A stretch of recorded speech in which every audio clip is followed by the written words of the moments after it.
So hello again to all friends and family members and everybody who loves and is a part of Trinity Church here in beautiful downtown Terriffill, located in our special little district of Simsbury. Father Taylor here coming with you. Hopefully you have a little bit of information, some updates about things going on. Hope you're doing well. We've had a little break from the heat and wow, it just is really nice to be out and about these days in the weather. Just want to give you a couple of updates. One, we are really positive about the way that things have happened in the state of Connecticut around the COVID virus. It really appears that all the trouble that we went to about keeping ourselves closed in and wearing masks has really helped to flatten that curve. Hospitals are doing well with their rate. Less people are getting sick, and there's virtually, I'm not sure about deaths, but it's very low at this point. So we're very happy because we're in the how can we alleviate some of the world's suffering business. So thank you for your prayers and your endurance in what you've contributed to the rest of us in our neighborhoods. Simsbury and Granby have had a pretty good results in terms of that. So just really great that it's not weighing on us as much. However, we are still tied to our brothers and sisters across the country. And I just came back from the West before everything seems to have really escalated. And so we're praying for places, particularly Houston right now, as Houston has already hit their capacity of ICU beds. We know what that's like when hospitals start shifting ICU units around and you stop doing operations for other types of procedures. So we're praying for Houston, and folks in the Navajo reservation will really hit 70% of the res, dealing with the coronavirus. So we're still praying, right? We're still praying for friends and neighbors, not only here, but in other countries. So as things have gone on, we've been able to continue to work and we rework. How could we put together services so we can start at least getting back to some sort of in-person worship? So I think I told you last week, if not, here you go. So 2 weeks ago, the vestry met, and on Tuesday night, we did parts of the survey among the vestry. And one of the lead questions on the survey for the vestry members was, if we were able to meet in some capacity, would you be interested in coming back? Are you ready to come back to in some configuration with some restraints? Are you able to come back and worship? 16 people were there that evening. Of the 16, 14 people said they would prefer to stay home. Of our vestry, 14 of 16. We sent out the survey, and as of today, the 26th, we have about 100, exactly 100 respondents. On some of the questions, like that first question, if we were to offer an in-person indoor service, how many of you are ready to go? I'm set. Just let me know when it starts. Of 100 surveys, 12 people said they were ready to come back. And in addition to the 12, on that number 4 category, like on a scale of 1 to 5, 4 people said they were moderately ready for about 16 people. On an outdoor service, which was another question, 18 people said they were they'd be prepared, they'd be willing to come, ready to come, I should say. And about 15 people said that they'd consider coming back. In talking to the vestry, people said, you just have to define, what does that mean? That we're having an outdoor service, like, is it 100 people? Is it 50 people? So what we did was we did some work last Sunday morning to check out the church in terms of what's the temperature, how hot is it sitting out in the parking lot? There's some sections which might be easier to do this in. And so we've come up with a way that we believe we'll be able to offer us an outdoor service for a limited number of people starting on July 19th. And some of the variables about July 19th are, one, well, all things being remaining the same as they are this week in terms of the virus. And two, because I'm going away to California, when I come back, after 4 to 5 days, I get retested. I recently had a test, I was clear, but I have to get retested. It takes about 4 days to go. And so it's by the time I get back, the 19th would be the first Sunday, all things working out well, that I'd be able to be there for the service. So don't start packing yet, but we're trying to get ready for a service on the 19th. Some of the details of what that would look like. We would have parking in one section of the church, maybe that back parking lot.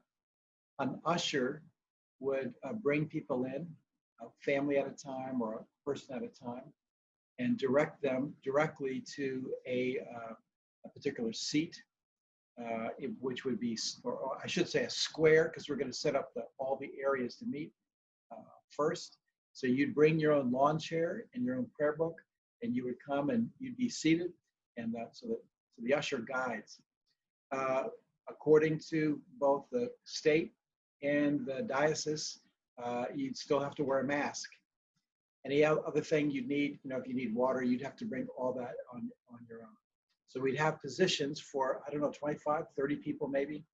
And that service would happen, here's the other factor, is because of the heat, we would do that service at 7:45.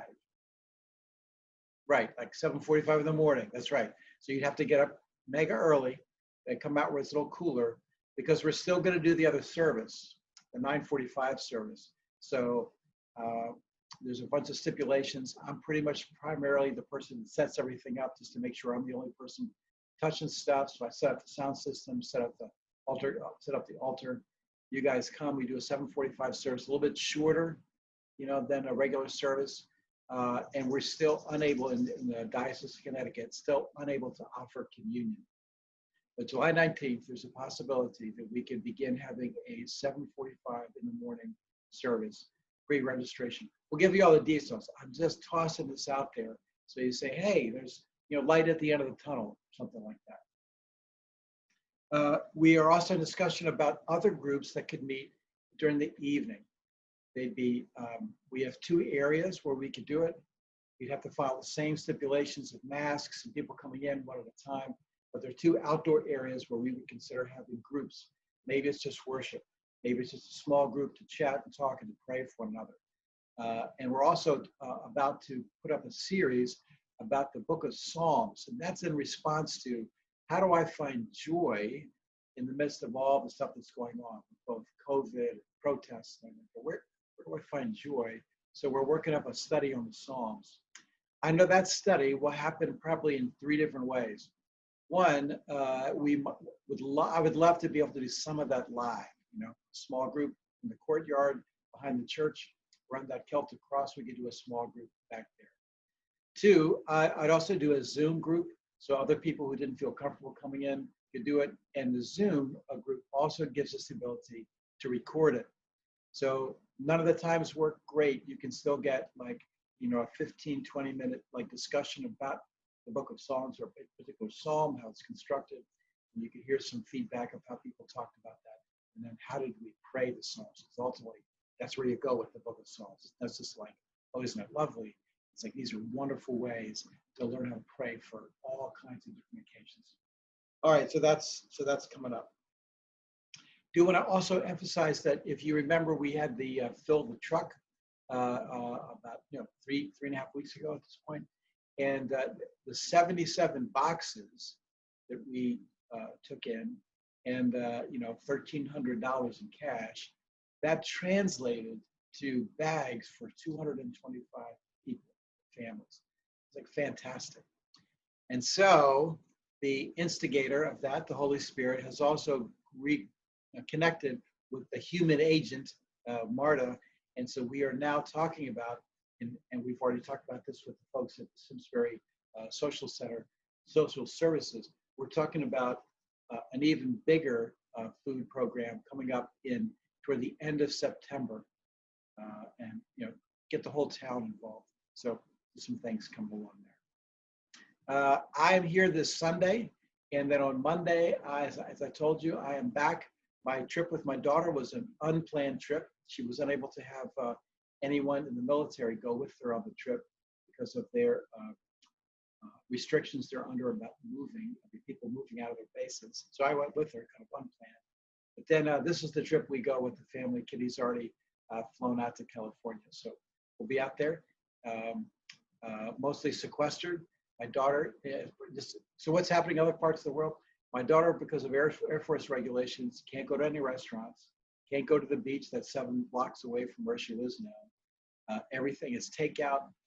You can't go to the store unless for necessities. So, you know, we're all dealing with these constraints and restrictions. Anyway, it's great to have heard some of you. I've got some calls and some great emails and responses from people. I am always curious and interested in hearing what's going on with you, particularly since I can't see at coffee hour or some other occasion. So I love hearing what's going on and what's helpful, what's not helpful. We'd love to start something like after the service. We now have the breakout rooms. It'd be great to be able to have like maybe like a sermon discussion coming up. One of the groups that I was in is planning to, wanted to do some more about the issue of race and particularly anti-racism. So we're scanning a couple of books right now for people that are interested in doing that. So that's also coming up toward the end of July. So that's my info for today. Remember, the Lord is always present with you. And what we do in practice helps us to be present to the Lord. And so as you go, be aware of God's presence with you. And as that prayer from the Eucharistic says, open our eyes to see your hand at work in the world around us.